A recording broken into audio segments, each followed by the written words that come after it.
Today we're diving into something that's on the mind of every cat owner at some point, our cat's emotional health. We're going to look at the subtle and sometimes not so subtle ways they show us they're feeling stressed or down, and most importantly, what we can do to help them. I mean, of course you have, right? You look over at your cat and they just seem a little off. Just like people, cats have good days and bad days. They've got their own little personalities and moods, and yeah, sometimes they can absolutely get the blues. So that's our goal here today. We're going to break it all down so you can feel confident recognizing the signs, getting to the root of the problem, and helping your little buddy get their spark back. Okay, so let's get right into it. When we talk about depression in cats, it's really important to understand that it's not the same thing as the clinical diagnosis in humans.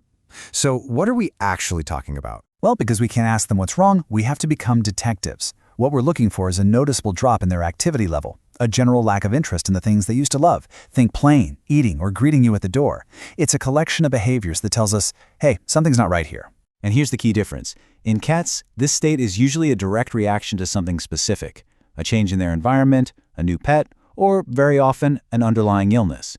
It's less of a chronic condition and more like a really serious case of the blues that's tied to a specific cause. So that brings us to the next big question. What are these triggers? What kind of things can actually cause a cat to feel this way? They usually fall into a few main buckets. You've got environmental changes, and this could be anything from moving to a new house to just rearranging the living room. Then there are social changes, like losing a companion, human or animal, or having a new one join the family. A huge one is an underlying medical issue. A cat in pain is not a happy cat. And finally, you've just got plain old boredom. An understimulated cat is a recipe for a sad cat. And this really hits the nail on the head. Cats absolutely thrive on predictability and routine.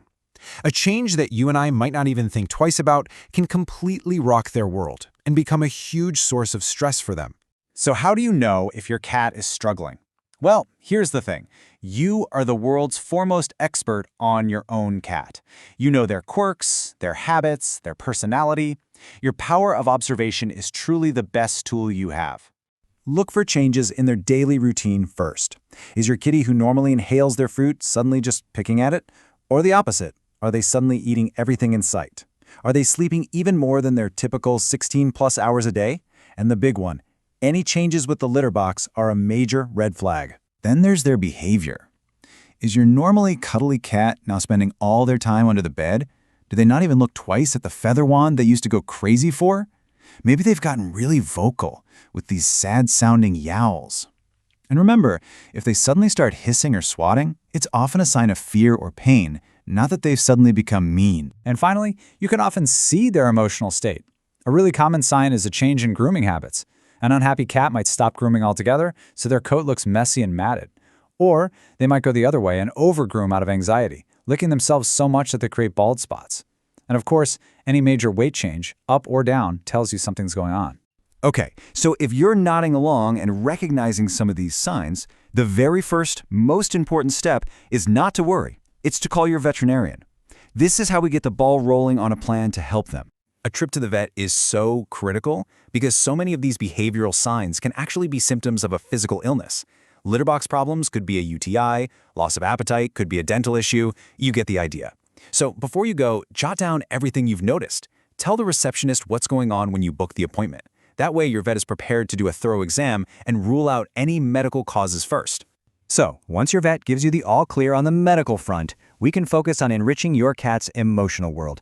And the great news is, there are so many things you can do at home to help your cat feel happy, secure, and engaged again. First, let's look at their environment. We want to make their space a cat's paradise. This means things they can climb, like cat trees, which lets them feel safe and survey their territory. Scratching posts are a must for stress relief. Puzzle feeders are amazing. They tap into that natural hunting instinct. And seriously, never underestimate the power of a good old-fashioned cardboard box. It's the perfect little safe haven. Routine is everything. Try to schedule even just 10 or 15 minutes of dedicated playtime every day. Keep feeding times as consistent as possible. That predictability is super comforting for them. Offer affection, but on their terms. And you can also try things like synthetic pheromone diffusers, which mimic calming cat hormones and can work wonders for creating a more relaxed atmosphere. And look, sometimes a cat just needs a little extra help. If you've tried all these things and your cat is still struggling, talk to your vet. There are medications and supplements that can provide that extra bit of support to help them feel better while you work on the environmental and routine changes. But at the end of the day, it all comes down to you. The most powerful tool in this whole process is your attention.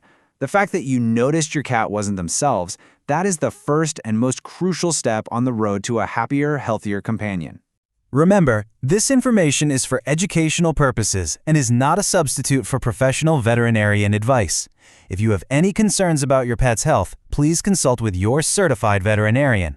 They are your best resource for ensuring your companion lives a long, happy, and healthy life.